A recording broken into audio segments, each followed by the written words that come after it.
Assalamualaikum warahmatullahi wabarakatuh. Perkenalkan, nama saya Muhammad Taib Rahman, mahasiswa Institutul Ulum Kandangan, Prodi Tarbiyah, jurusan Pendidikan Agama Islam. Di tempat saya berada sekarang ialah Sekolah SMAN 1 Simpul, Jalan Gerilya, Gunung Kasiangan, Kecamatan Simpul, Kabupaten Hulu Sungai Selatan. Saya di sini dalam rangka observasi dan wawancara ke sekolahan ini untuk memenuhi tugas mata kuliah profesi keguruan. Assalamualaikum warahmatullahi wabarakatuh. Perkenalkan, nama saya Muhammad Taib Rahman dari jurusan Tarbiyah. Saat ini ulun lagi wawancara dengan salah satu guru SMAN Simpul, Bu. Ya, Boleh tahu nama ibu siapa? Raudatul Munawwarah. Oh, bagaimana dengan riwayat pendidikan ibu? Dulu S1 Pendidikan Matematika, habis itu S2-nya di Administrasi Pendidikan. Apa yang memotivasi ibu itu memilih sebagai profesi keguruan ibu? Pertama, senang ngajar. Senang ngajar. Hobi. Senang lihat anak-anak tuh senang. Oke, kalau dulu waktu kuliah itu sering les anak-anak SMA aja. Jadi milihnya waktu jadi guru SMA. Oh iya, kayak hobi semua. Iya, hobi. Bu. Iya. Bagaimana ibu itu mempersiapkan pembelajaran sebelum masuk kelas tuh? Kalau sebelum masuk kelas, kita kan biasanya membuat RPM ya. RPM itu rencana pembelajaran mendalam kalau sekarang namanya RPM. Nah, kalau di RPM itu kita menyiapkan mulai kita mau mengajarnya dengan metode apa, model apa gitu kan. Kemudian bagaimana nanti langkah-langkah pembelajarannya, terus bagaimana penilaiannya. Nah, itu kita sudah siapkan sebelum masuk ke kelas. Kurang lebih kayak LPS bahaya. Iya, RPP dulunya. Ya. Nilai atau prinsip apa yang ibu pegang selama jadi guru ini, Bu? Kayak motivasi pian. Pengennya itu kan kalaunya saya mulainya dulu diangkat di Daha Selatan ya dulu. Daerah dulu. Nah, kalau ke di Simpur ini kan ketika pindah ke Simpur pengennya itu menjadikan anak-anak di Simpur itu sama dengan di kota. Iya, supaya kualitasnya sama. Ya, kualitasnya sama. Nah, gitu. Metode pembelajaran kayak apa yang sering ibu gunakan, Bu? Biasanya model biasanya kooperatif. Gitu. Nah, kalau di kooperatif itu misalnya sering diskusi kelompok, anak-anak presentasi, berfokus kepada muridnya, Bu. Ya, berpusat kepada murid. Ada cuma guru aja yang akan lebuhin. Kadang juga misalnya inquiry itu penemuan kan. Nah, itu bisa.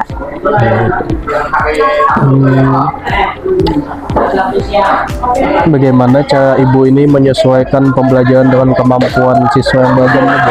Nah, kalau mau menyesuaikan dengan kemampuan siswa, kita harus melihat dulu, mengidentifikasi bagaimana kemampuan siswa. Misalnya, kalaunya kelas 10 kan kita lihat bagaimana kemampuannya waktu SMP atau MTS. Nah, itu kita lihat, kita sesuaikan dengan mengajar kita ketika di kelas. Mengidentifikasi latar belakang muridnya, hanya menyesuaikan dengan metode kita yang akan saya sampaikan. Iya, betul. Selanjutnya, media atau alat bantu apa yang biasanya ibu pakai dalam mengajar itu, Bu? Kalaunya saya kan guru matematika ya, biasanya kalau waktu mengajar geometri misalnya, nah itu bisa menggunakan alat bantu peraga geometri. Nah, kalau misalnya di teman-teman yang lain biasanya kalaunya kayak PKN misalnya, nah itu bisa menggunakan proyek. Proyek. Menyesuaikan mata pelajarannya. Menyesuaikan dengan mata pelajarannya. Dan sebagaimana ada alatnya di situ. Iya. Bagaimana cara ibu ini melakukan penilaian dengan hasil belajar siswa itu, Bu? Kalau penilaian, kalau yang sehari-hari itu biasanya kami ada saya juga, ibu guru-guru yang lain juga biasanya kami menggunakan bisa quizzes. Oh, tanya jawab. Dan ya, nah quizzes itu bisa pakai HP. Oh iya. Ada juga yang pakai kertas. Kertas itu maksudnya penilaian individu biasanya waktu sehari-hari. Nah kalau waktu ulangan umum biasanya kami menggunakan komputer. Oh iya, sama apa? Ya. Bagaimana cara ibu ini memotivasi siswa yang kurang semangat dalam pembelajaran Bu? Kan sehari-hari ini kayak ada aja waktu semangatnya ada yang kurang lesu kayak itu Bu. Ya biasanya kalau di kelas, kalau di kelas itu dimotivasinya ini kan usia belajar nih. Kalau sudah selesai SMA kan ada yang kuliah, ada yang bekerja ya. Nah jadi ketika mau terbiasa disiplin ya saat sekarang. Ketika mau meningkatkan potensi diri ya sekarang gitu. Karena waktu sudah selesai SMA ada kalau lagi ya kalau sudah selesai waktunya. Habis itu kan ketika sudah selesai SMA kan ke masyarakat. Di masyarakat itu ini lulusan SMA nih gitu. Kayak jadi harapan masyarakat, harapan orang tua. Otomatis latar belakang sekolah ini jadi akan meningkatkan siswanya lah. Iya. Apa pendekatan ibu ini dalam menangani siswa yang memiliki masalah kedisiplinan Bu? Tentang kayak apa, misal kayak terlambat masuk lah. Ya, biasanya kalau saya di kelas itu membuat aturan kesepakatan dengan siswa. Jadi misalnya kalau terlambat ada hukuman apa nih? Iya. Tapi sesuai kesepakatan ada kesepakatan dulu dengan siswa. Biasanya di awal pembelajaran, di awal semester misalnya. Nah itu kita buat kesepakatan dulu dengan siswa. Jadi kalau misalnya dia terlambat, apa nih hukumannya? Selain sebagai hukuman, tapi kesepakatan udah sebetan. Sepakati di kelas. Biasanya kayak itu. Apa bentuk pengembangan diri ibu ini sebagai gurunya? Gimana cara ibu ini kan sudah sebagai guru nih, otomatis kayak apa cara mengembangkan diri kita, entah skillnya lah. Ya, nah kalau biasanya didukung oleh dinas pendidikan ya, kalau biasanya ada pelatihan, bimbingan teknis misalnya. Nah kalau di sekolah biasanya kami ada komunitas belajar. Ada untuk itu. Guru. Untuk guru, jadi ada komunitas belajar di situ. Guru-gurunya masing-masing belajar. Jadi misalnya ada materi apa kita pelajari bersama-sama di situ. Kemudian kalau tingkat sekolah biasanya ada namanya MGMP, musyawarah guru mata pelajaran. Masing-masing guru beda-beda MGMP. Berarti tiap tingkatan tuh ada aja. Entah didukung sekolahnya atau ke individu. Iya.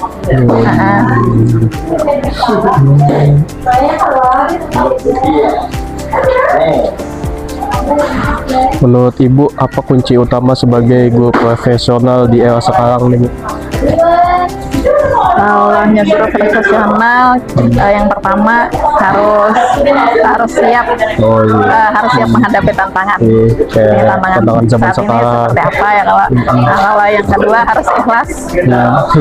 Harus ikhlas, soalnya kalau nggak ada ikhlas, kita akan berat menjalani tugas sebagai guru.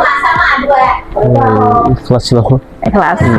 Nah, jadi kalau misalnya menghadapi siswa nih, kan beda-beda tiap tahun itu berbeda Beda-beda individu. Tingkat kesulitannya, tingkat kelakuannya. Nah, pokoknya kita kada ikhlas, kada susah menerima kondisi anak-anak.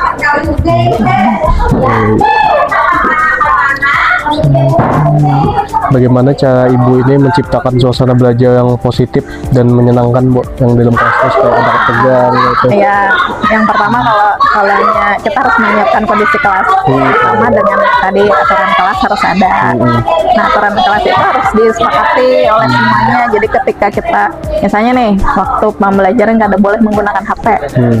Nah, jadi waktu belajar ketikanya menggunakan HP kan ada hukumannya nih, ada sanksinya.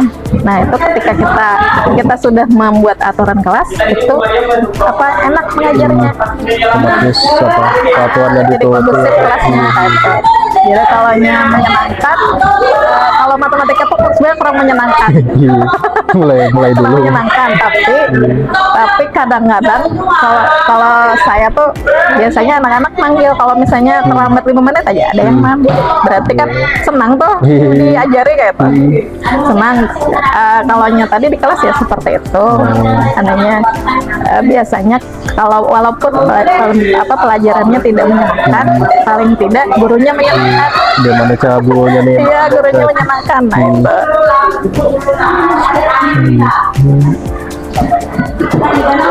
Bagaimana cara guru ini memahami, menerapkan kode etik guru dalam kesehariannya, Bu? Kan ada kode etik guru tuh Iya. beberapa kayak memenuhi kebutuhan siswa. Ya, yang pertama harus memahami dulu kode etiknya ya. Kalau di saat ini kan pembelajarannya berpusat kepada murid. Nah, jadi bagaimana karakteristik murid itu harus dipahami oleh guru. Oh iya iya. Jangan sampai kan ada kasus guru kekerasan guru terhadap Kekerasan, murid, gejala. Nah, itu benar-benar harus dipahami oleh guru. Oh iya. Kayak apa karakteristik murid harus tahu. Oh iya.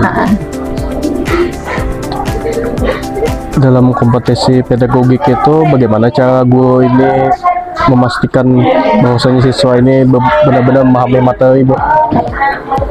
Kan ada penilaian ya. Oh. Nah, di situ kemudian ada kalaunya misalnya di langkah-langkah pembelajaran kan ada misalnya diskusi kelompok. Oh. Nah, itu kita lihat ada penilaian sikap di situ. Evaluasinya untuk evaluasi kayak apa pemahaman murid tentang pembelajaran. Oh, kayak misal tanya jawab. Ya, bisa tanya jawab, bisa dalam diskusi kelompok kan biasanya kita melihat nih kayak apa partisipasinya Ya, Pak, ketika diskusinya. dalam kelompok ya diskusinya kayak apa. Oh, iya, iya. Dalam kompetisi kepribadian, bagaimana cara ibu menjaga sikap dan keteladanan di hadapan murid?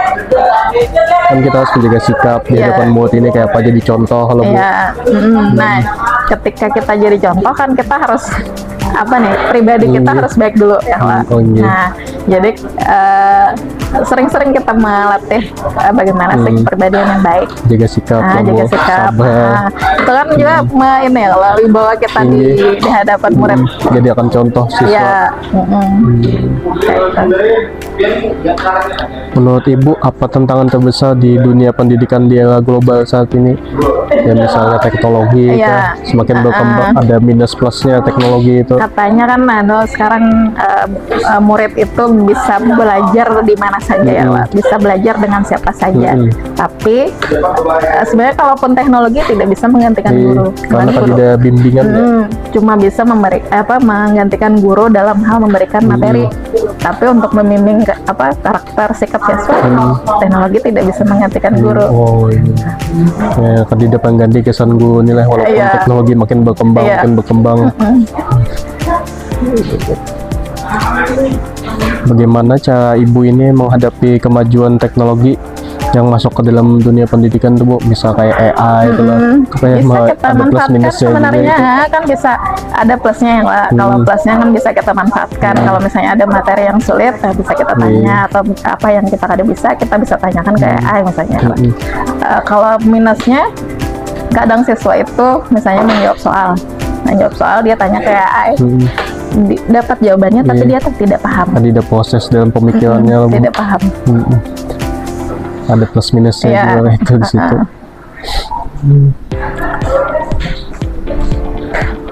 Apa strategi ibu itu apa strategi ibu agar siswa siap bersaing di era global dan digital ini, Bu? Kayak misalnya mempersiapkan siswa ini memakai komputer lah, minimal bisa memakai lah. Ya, kalau di sekolah kan memang ada pembelajaran informatika misalnya. Oh, Informatika itu kan khusus belajar komputer. Kemudian kalau misalnya dalam kehidupan sehari-hari, kalau di sekolah pakai kurikulum yang sekarang itu ada namanya pembelajaran kokurikuler. Oh Kurikuler iya. itu kalau dahulu namanya P5. Oh iya. Ada ya P5. Nah, itu sekarang kokurikuler namanya. Di situ kita beri mereka materi yang di luar mata pelajaran tapi berkaitan dengan kehidupan di masyarakat. Nah, Bagaimana? contoh misalnya yang sekarang nih, kalau pengen lihat di sana tuh ada bagaimana berkebun. Oh ini. Nah, itu kami jadwalkan mereka bisa berkebun, mereka bisa kalau yang tidak ada di sini. Ada semalam itu kami membuat permainan tradisional. Jadi misalnya logo, Oh iya, iya. buat alatnya. Iya, iya. Habis itu layang-layang, Oh iya, iya. dandang. Oh, Nah itu ada kami apa di kurikulum sekarang itu ada. oh dimasukkan ke dalam kurikulum Difasilitasi dengan seperti itu. supaya siswa ini bisa paling kada Iya. mungkin kada ahli tapi bisa udah. Iya, tahu lah kayak itu. Oh iya. Tahu lah kayak apa di masyarakat tuh kayak Iya, apa. supaya apa tradisi tradisional nih kada luput daripada iya. siswa ini.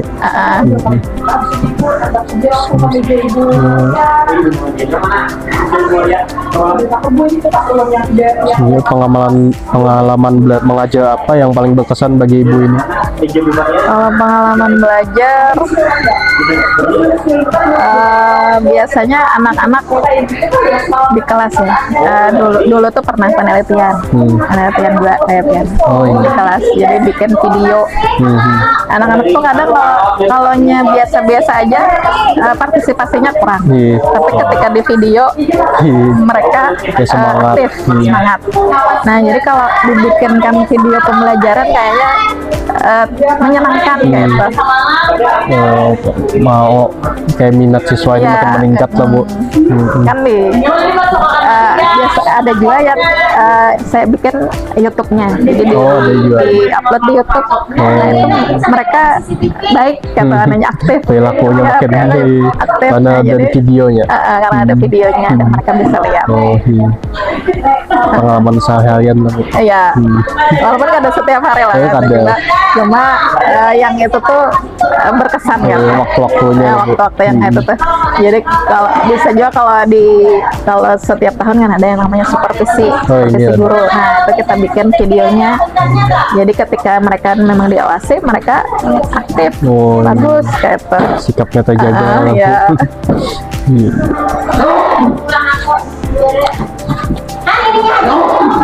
Apa satu hal yang ingin ibu ini tingkatkan dalam proses pembelajaran ke depannya? Ya, misalkan siswa Satu hal ya. fokus lah. Ya, kalau sekarang kan tantangannya semakin di depannya semakin besar ya, tantangannya semakin. Kalau kita biasa-biasa aja, anak-anak nih biasa-biasa aja menghadapinya, akan kalah dengan tantangan zaman yang saat ini. Nah, apalagi kalau waktu buruknya kan zamannya berbeda dengan zaman yang Beda. sekarang. Cara Nah, jadi pengajarannya. semakin tingkatkan bagaimana kemampuan diri agar bisa menghadapi tantangan zaman yang semakin berat. Harus beradaptasi lah Ya, Bu. harus bisa beradaptasi, Hmm. harus bisa bersaing. Ya kadang kalah lawan siswanya. Ya, Iya, iya, iya. Terakhir apa harapan ibu untuk masa depan pendidikan di Indonesia ini Bu? harapannya kalau yang sekarang kan ini ya, kalau sikap yang kurang baik dari siswa itu, kalau dalam agama kan istilahnya adab ya, kalau Ini ada saat ini yang sangat kurang itu adab, sangat rendah. Nah harapannya ke depan semakin baik, adabnya semakin baik, kemampuan ilmunya semakin tinggi, tapi adabnya juga semakin baik. mau empati aja salah adab itu. Semakin tinggi juga.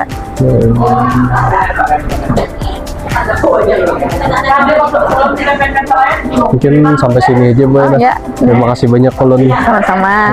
Mewakili kampus juga dan terima kasih juga untuk sudah meluangkan waktu bisa melakukan wawancara ini lah Bu. Ya, mungkin dari itu saja. Assalamualaikum warahmatullahi wabarakatuh. Saya di sini akan merangkumkan daripada wawancara oleh salah satu ibu guru SMAN 1 Simpul.